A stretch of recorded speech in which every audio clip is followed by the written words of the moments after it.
আসসালামু আলাইকুম। সফল ব্যক্তিকে এবং ধনী ব্যক্তিকে এটাকে আমরা ডিভাইড করব আজকে। তো সফল ব্যক্তিকে। সফলতার সংজ্ঞা আল্লাহ তাআলা সূরা আল ইমরানের ১২৫ নম্বর আয়াতের মধ্যে আল্লাহ তাআলা দিয়েছেন, "ফামান যুহজিহা আনিন নারি ওয়া দুখিলাল জান্নাতা ফাকাদ ফা।" মানে যে ব্যক্তিকে জাহান্নামের আগুন থেকে দূরে রাখা হলো এবং জান্নাতে প্রবেশ করা হলো, সে হলো সফল ব্যক্তি।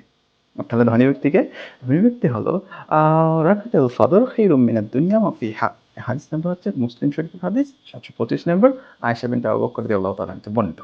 তো এই হাদিসের মধ্যে অর্থ হলো রাকাতুল ফাদর খায়রুম মিনাদ দুনিয়া ওয়া মা ফিহা। মানে ফজরের পূর্বে ২ রাকাত সুন্নত নামাজ, এর মূল্য হচ্ছে দুনিয়া এবং এই দুনিয়ার মধ্যে যত কিছু আছে তার থেকে শ্রেষ্ঠতম এবং উত্তম।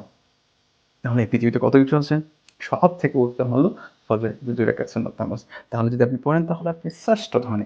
আপনি হয়তো এই দুনিয়ার মানদণ্ডে বিল গেটস, এলন মাস্ককে আপনি হয়তো সফলতার সংজ্ঞা রাখবেন। But he is not successful person.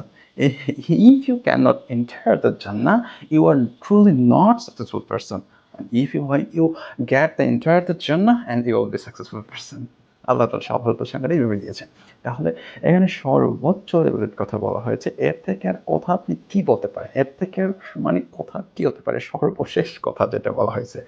সর্বশেষ কথা এটাই বলা হয়েছে যে, যে, যে ব্যক্তি এখানে উদাহরণটা দেওয়া হয়েছে, ফজরের পূর্বে ২ রাকাত নামাজ পড়লো, সে হলো সবথেকে ধনী ব্যক্তি। এর মূল্য হচ্ছে দুনিয়া এবং দুনিয়ার মধ্যে যা কিছু আছে তার থেকে উত্তম।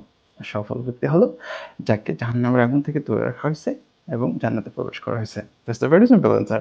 এখানে আরেকটা উদাহরণ দেওয়া আছে, যেটা হচ্ছে একবার হযরত মুহাম্মদ সাল্লাল্লাহু আলাইহি ওয়াসাল্লাম সবাইকে বলতেছেন, তোমরা যে যার যা কিছু আছে, যে যার কিছু আছে সবাই দান করো। তবে এখানে যখন আবু বকর রাদিয়াল্লাহু তাআলা আনহু বলছেন যে, "আমি আল্লাহ এবং আল্লাহর রাসূলকে বাসায় রেখে সবকিছু দিয়ে দেব।" মানে এর থেকে আর সর্বোচ্চ লেভেলের কথা কি হতে পারে? মানে ক্যান ইউ ইমাজিন? আপনি ইমাজিন করতে পারেন? মানে সর্বোচ্চ লেভেলের কথা বলা হয়েছে এখানে। মানে আমি আল্লাহ এবং আল্লাহর রাসূলকে বাসায় রেখে সবকিছু দিয়ে দিছি। আমার আর দেওয়ার মতো কিছুই নাই। nothing else. তাহলে এখানে আমরা সফলতার ডেফিনিশনটা পেয়ে গেলাম এবং ধনীর ডেফিনিশনটা পেয়ে গেলাম। খুবই simple answer. Did you get my point? পয়েন্টটা বুঝতে পারছেন তো? মানে খুবই simple and answer. That's it.